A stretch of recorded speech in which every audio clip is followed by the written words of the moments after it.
Hey folks, continuing our series here with my buddy Dr. Bill Wilshire, Mr. Foot Doctor, solves all my problems. There's a reason that you're on my speed dial, Bill. Good. You're on mine. You got all the good hunting spots. So we're going to continue talking about foot issues. We're going to cover all kinds of things in this segment. We're probably going to get touching. We covered a lot of foot architecture stuff, or you did. I asked a lot of questions. We're probably going to get into all kinds of things about mechanical devices, if you want to call them that, or whatever an orthotic is. Yep. We're going to get into possibly blisters. We're going to get into treatment and prevention for things like that. Talk about boots, boot fit. You know, I keep saying, well, these are just going to be short little segments, but the more you start talking, the more I'm thinking to myself, people need to know this stuff. Because if you have a problem with your foot, you got a problem with your hunt. Yep. So. Yeah, some of this stuff comes in handy to know in the backcountry for sure, just to make sure you can get out or get out with a smile. Yeah, or to prevent the backcountry problem. Yep. So I appreciate you being here. You're not Bill Nye the science guy. You're Bill Wilshire, the hunting guy. The hunting biomechanics guy, fishing the biomechanics guy. There you go. The foot biomechanic. That's what I do most of the time. Surgery and putting out other foot fires, but that's a big part of sports medicine and foot treatment for sure. Yeah. All right, folks, thanks for being here. We're going to get into this stuff. You've got some devices over here. They look like mechanical devices that maybe they're off the shelf, but some of these foot architecture things, you're a pro at fixing them. I know that because you've fixed mine. I learned a little after 30 years. I'm doing all right. There are better people out there than me for sure. Right here, are these, what's that? That's a orthotic of some sort? Some docs and chiropractors and physical therapists and other people that might, even shoe stores will call this an orthotic, but it is not. Mm-hmm. This is an over-the-counter, size 11, I think it is in the box, arch support. And arch support. Yep. It's a neutral foot device, doesn't have any bells and whistles in it. They put all these different colored things on here.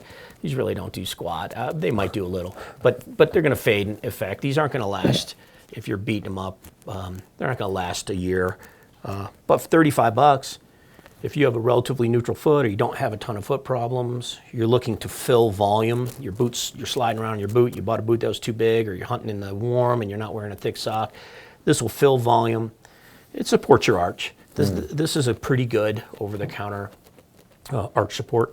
The difference is it's not just a liner that's flimsy. Right. That's just a shock absorption cushy pad. That's kind of one stage. This has some merit to it.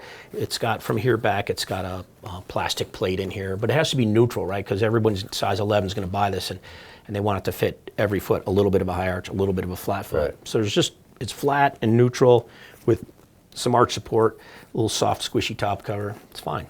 But if I can do this, then my 200 pounds is just, so this is not corrective in any way. Right. And a lot of people push this off as an orthotic, but it just isn't. And there's a huge difference. Just if you look at the materials, this thing is a fight to bend it. And that's what the choice of biomaterials is all about, is you got to choose the right material to defy the right gravity. So a 400-pound person should have a thicker, more dense, or maybe more dense and stiffer orthotic than a 100-pound person. Mm-hmm. And that's true to say we pick these materials based on weight and also activity level and shoe fit or some of the other parameters. But yeah, so this is a generic device, and there's nothing wrong with it. Mm-hmm. There's nothing wrong with trying it. I mean, I'd rather do this for $35 than go to the doctor for $250, and then $450 for orthotics. Some places they're $700. Yeah.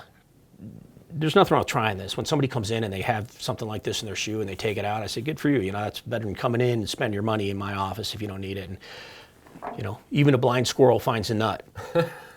Some people just get better and never need to come in, and it's great. Saves them money. And I'm not trying to not being critical of people that do that. I'm just saying, some people don't need this. So you look at that compared to this device you built me 17 years ago, and that I'm still using. Yeah. And this is obviously wholly different. I brought this device. This is a typical sports medicine prescription orthotic, made of the same exact material, but this has all the bells and whistles for a problem foot. This is like the most encompassing device that you could make. Originally, it was designed in Berkeley years ago. It's called a UCBL. Now they call it a TPD. This lab calls it a TPD, orthotic, tibialis posterior tendon dysfunction orthotic. That tendon's just getting wrecked and strained. Right. So we get all the bells and whistles of a deep heel cup to really hold the heel bone. This flange just holds that foot still. It doesn't let in. A flat foot, your foot will kind of start to splay out. This just bangs against that. Same on the inside. It's just going to hold that whole foot and cup it and really aggressively control it. It's an orthotic that I'm surprised that you can do what you do in a device like this without some trouble, because your foot's trying to move so much, and this is so unforgiving in terms of holding your foot position, that there's got to be some friction points and some pressure points in this device. And a lot of people maybe would have bad enough architecture they wouldn't be able to tolerate this doing what you do all the time, up and down and carrying loads. But if you can tolerate it in a foot like yours, this is way better than a standard really good sports medicine device. Right. And way better than the $35 over-the-counter, because I've tried these and they don't do what that does. Maybe at the grocery store. You know? Yeah. Maybe as I walk from the shower to the kitchen to get my cup of coffee. In your slippers. Yeah. Yep. With these, I mean, you can also see you're adjusting for, one of them has a little more height to it. For a heel lift, for a leg length discrepancy. Right. Yep. So when you were talking when I first started about the X, Y, and Z axis, you measured pretty much all three. You look and you adjusted for that. Yep. You look at them, and it's hard to measure them exactly, but you assess them kind of clinically. I mean, there's all the science in there about what's a normal axis of rotation. Like the subtalar joint has, around those three joints, has an axis of rotation in a normal foot, and as soon as the foot's abnormal, the axis of rotation, where the foot rotates, could be spun all the way in this way and rotate more. And it's hard to clinically measure those to a degree. But all that research is done comparing normal to an abnormal high arch or flat foot. But clinically applying that science, there's a touchy-feely part of it, and anyone could learn it, but you got to look at 3,000 feet and then start comparing them, and then you start to understand how to try to manipulate it. The way we make the molds to make these is there are casting techniques to specifically address this problem and that problem that are just, they're subtleties of the casting. I think if you really try hard in your office to really know what you're doing biomechanically and really transfer that to a really good functional device, you're probably 80% capable of really reading into that foot, and a lot of it's just unseen and difficult to, it's a challenge to try to control it perfectly. Yeah.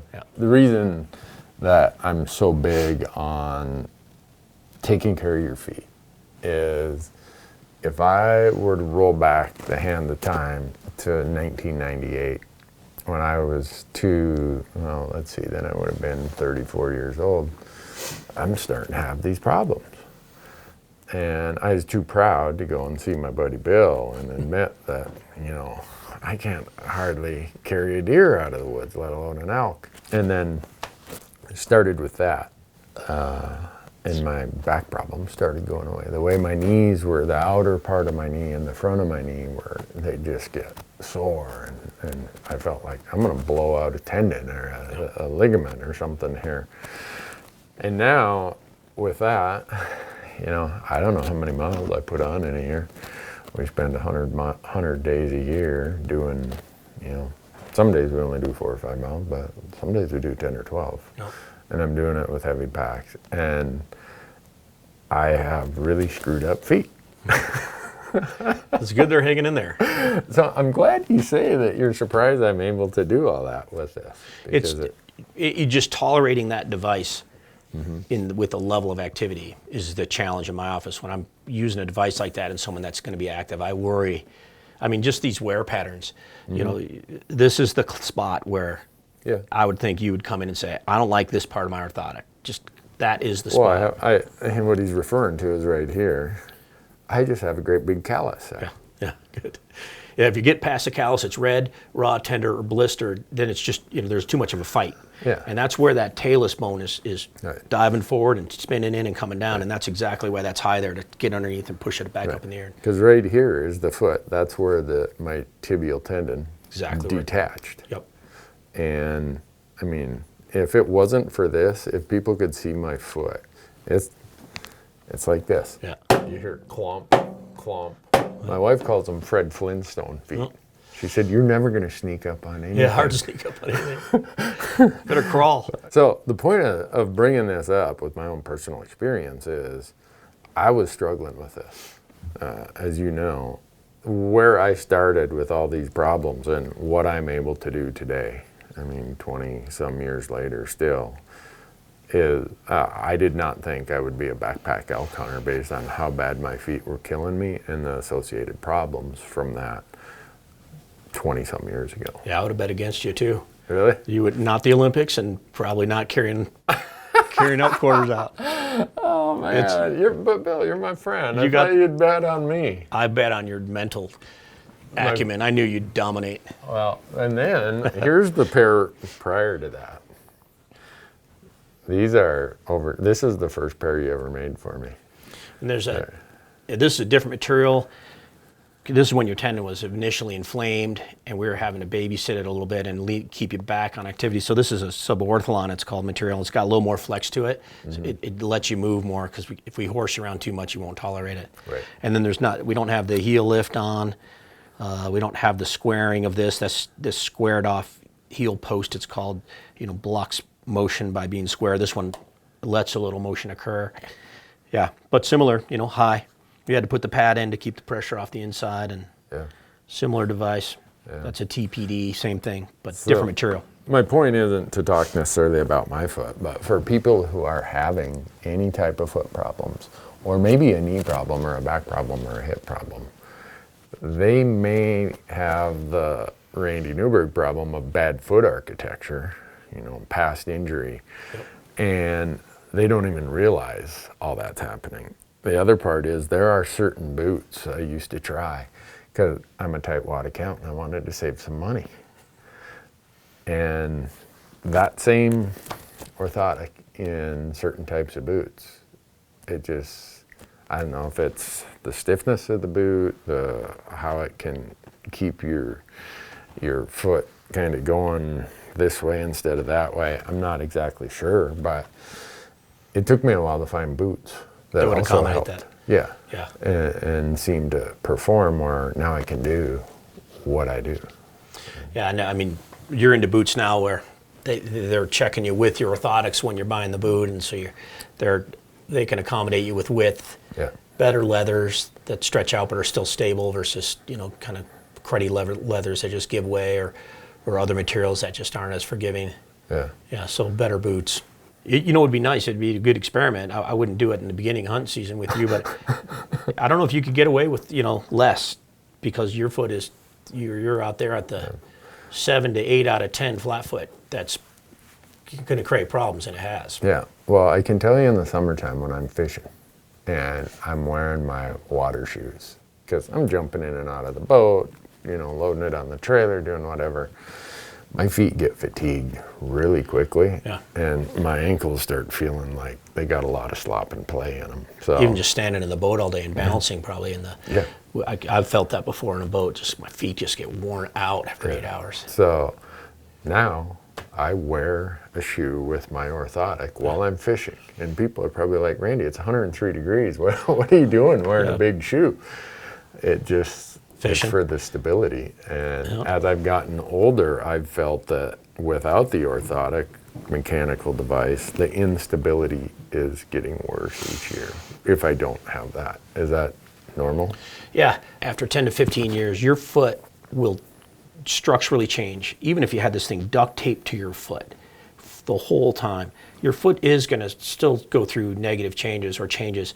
And so we were talking this morning, maybe after 10 to 15 years, and you said it might be 20, new casting, new orthotic, that's more accurate from a prescription standpoint to control the foot that is you have now as opposed to 20 years ago. So your foot will change even on top of this thing.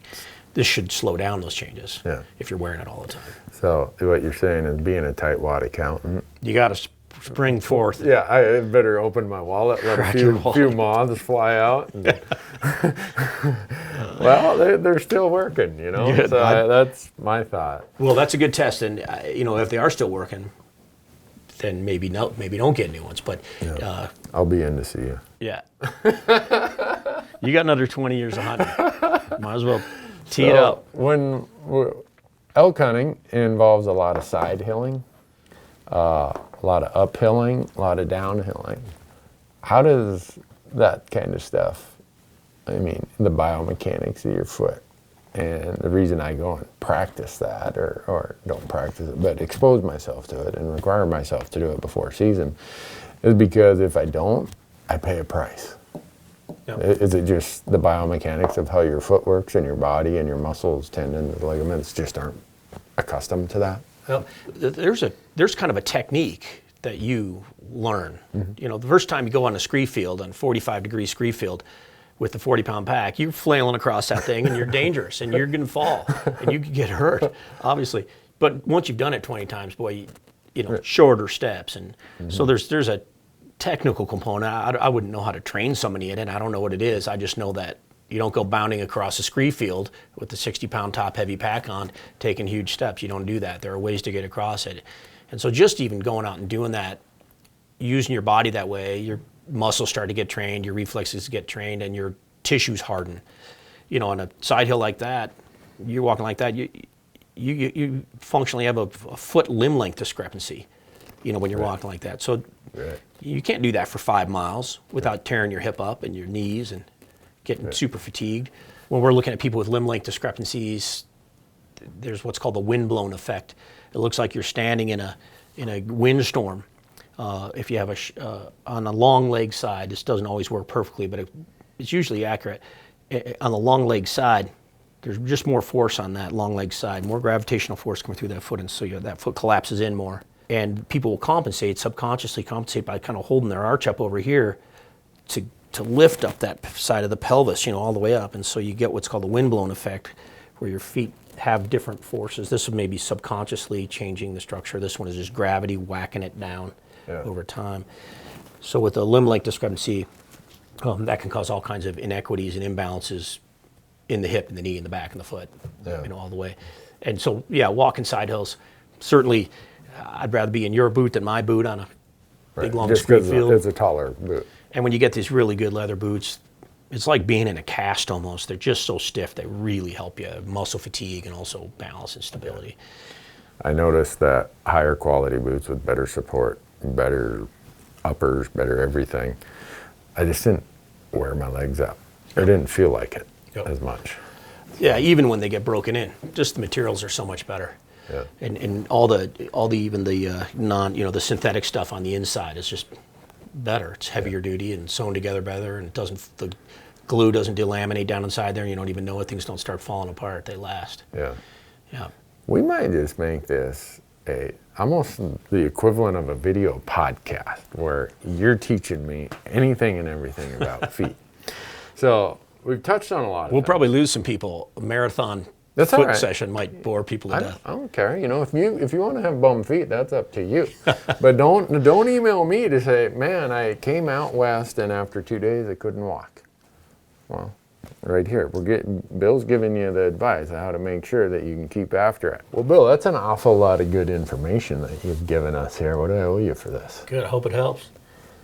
Pack your elk out? Yeah, let's go hunt. All right. I got llamas now to pack my elk out. Let's go hunt with your llamas. That sounds good to my shoulders. But the problem is, I know where you hunt, and I don't know that I want to drag llamas and myself through that many grizzly bears.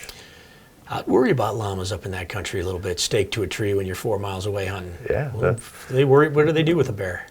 They make a loud noise. Run around a circle? Yeah, the bears usually run off. Yeah, I'll bet. They're like, what is this thing? I've never seen one of these before. I know they scare the tar out of horses sometimes. Oh, yeah, they can. Thanks for all this good stuff. This isn't, these aren't llama feet. These are human hunter feet that we're talking about.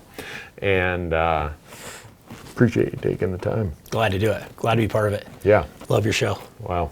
And all of you who are watching, thanks so much for being here. All this was brought to you by Kenetrek, good friends out there here, Four Corners, just west of Bozeman. Go to kenetrek.com, use promo code Randy when you buy your boots, and they're going to give you a free pair of gaiters. So good luck out in the hills. Take care of your feet. Your elk hunt starts with your feet. Success, filling your tag, starts with your feet. Take care of them.